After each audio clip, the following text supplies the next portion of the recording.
Hey everyone, it's Heidi with Heidi Ho on the Go, or as I am known in the VIPKID world, Teacher Heidi. Today I wanted to talk about something that's been on my mind as far as teaching with VIPKID is concerned, and a subject I've seen in a lot of the different VIPKID teaching groups on Facebook. As you know, they can get kind of high drama with people talking about how to handle certain situations with students. So I kind of wanted to cover it as a tip in a video because I think it's really important. Oh, I have Dino here.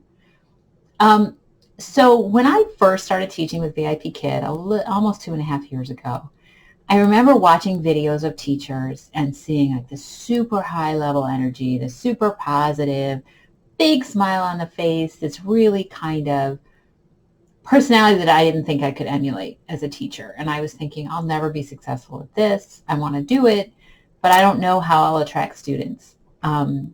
And it really got me thinking about the subject of authenticity in your teacher personality.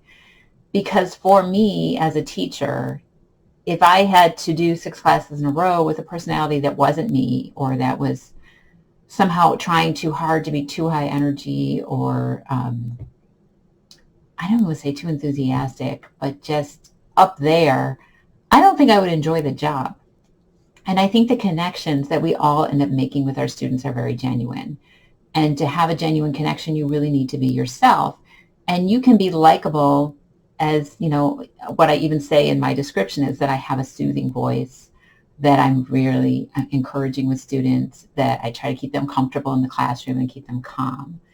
And I think that's something that's worked well for me as a teacher. I think I've attracted the right students to fit my personality. So your teacher bio is really important in the students that you want to attract. Who is going to connect with you? Who do you feel like? What kind of parent is going to be looking for you? So describe yourself really as you are. So I always say that I'm soothing. I always say that I believe building confidence is important. I don't say that I'm a strict teacher. I do stress pronunciation correction because I know a lot of parents care about that, and I know that it's important. But the things that I talk about are creating a soothing, comfortable environment for the student, and also working on confidence building. Typically when I have a student who's struggling, I see confidence as the issue with them, as they're like a little afraid to speak, a little afraid to kind of be completely present in the class. So even with behavior issues, a lot of times what I'll say in the feedback to the parent is, as her confidence or as his confidence builds, I think this issue will go away. You know, and that's why, that's kind of my explanation to them too, right? Why I kind of offer praise, even if a student's not doing that well, and I feel like the parent might want me to be tougher. I always explain in that feedback why I think building confidence is so important. Now, if they don't like it, they're not going to come back to me. But if they do like it and they want to go with me on it, I think we work really well together. So on the subject of authenticity in your teaching, one of the things I want to touch on is what to do when your student is sad.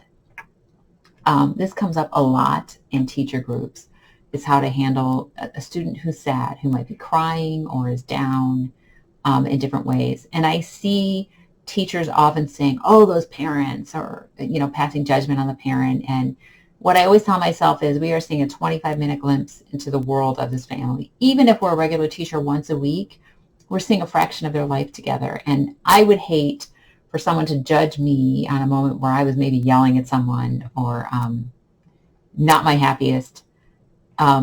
And so I try not to do that with the parents. Now, that's not to say if I ever thought a student was unsafe, I would contact a fireman, contact the LP, and let them know I was concerned.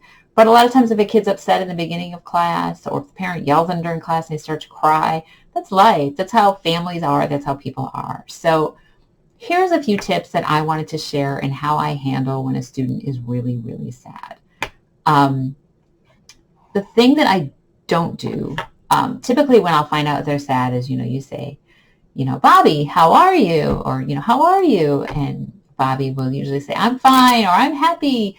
But sometimes they'll say, I'm okay, I'm so-so. Or sometimes they'll say, I'm sad. The thing that I never do, especially with a young student, is say, what's wrong?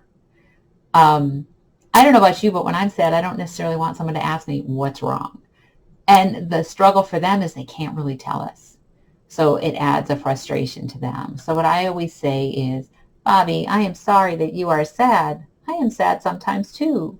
I hope you feel better soon. And then I say, here are some flowers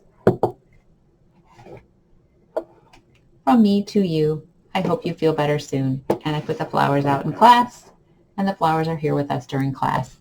This works with boys and girls. It's just, I'm not going to make you feel better. I'm not going to pry into your life. But here's a little sunshine for our class today. Give them the flowers. Sometimes they'll like kind of cheer up. Thank you, teacher. And I'll say, I hope you feel better soon. And a big hug from teacher to you. Now, Bobby, are you ready? And then they'll say, let's go. And they might sniff. And then we get into the class. Then in the feedback, what I typically do is leave to the parent something saying, Bobby was sad when class started. I think he was feeling better by the end. I hope he's feeling better. And I'll, in case I'm worried they're in trouble and it's a really good student, I'll say he's a great student. It's such an honor to teach him. He was really well behaved in class today. And I'll offer a lot of praise in that feedback. If they're sad and just not responding, I'll kind of pause and say, are you okay? In the middle. I typically don't ask what's wrong. Now, if I have an older student who can communicate better, I might say, Bobby, do you want to tell me why you are sad? They may say, no, I don't. But they might say, my school isn't opening. I want to go back to school. A lot of kids are dealing with a lot, especially with coronavirus. They may know a family member who is sick. Parents may be fighting. They said the divorce rate everywhere is up from people being stuck at home, and that all affects these kids. So, with an older student, if they say, I'm sad, I'll always start with, I'm sorry you are sad. I'm sad sometimes too. I hope you feel better soon. And then an older student, I might say, do you want to tell me why you are sad? I give them the option. Instead of saying, what's wrong or tell me, I always ask them if they want to tell me. I try to give them some of that control back because, these poor kids, they're having a bad day. They might be emotional and they've got to get in that classroom and take the class. And so for me, just kind of being a warm figure to them is a way to just kind of put them in a better mood. And sometimes it's funny because whenever I've delivered these flowers to the kids, and sometimes they're not even that upset, they might just say, I'm okay. I'll say, let's have some flowers. It will make us both happy.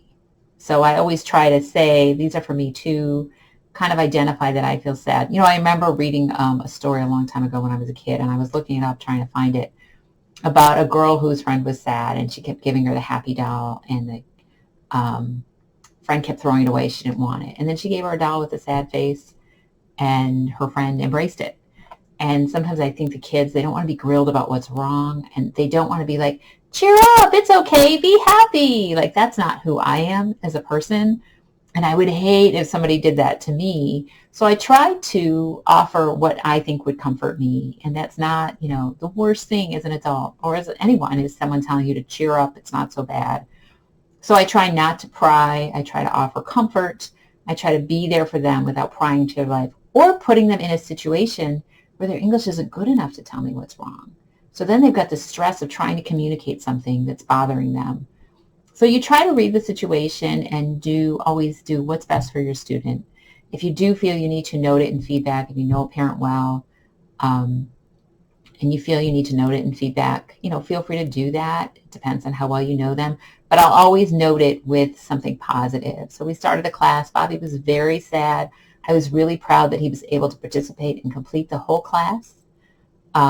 He did a great job. I hope Bobby's feeling better soon. If there's anything I can do to make him happier, please let me know. So that kind of puts the thing on the parent also to get back to you and leave you feedback when you ask questions during the class. So anyway, that is my advice on how to be authentic, especially in a situation when you are dealing with a very sad student. I hope you found this video helpful. If you did and you want to see more videos, please subscribe to my channel. Thanks very much for watching, and I will talk to everyone soon. Take care.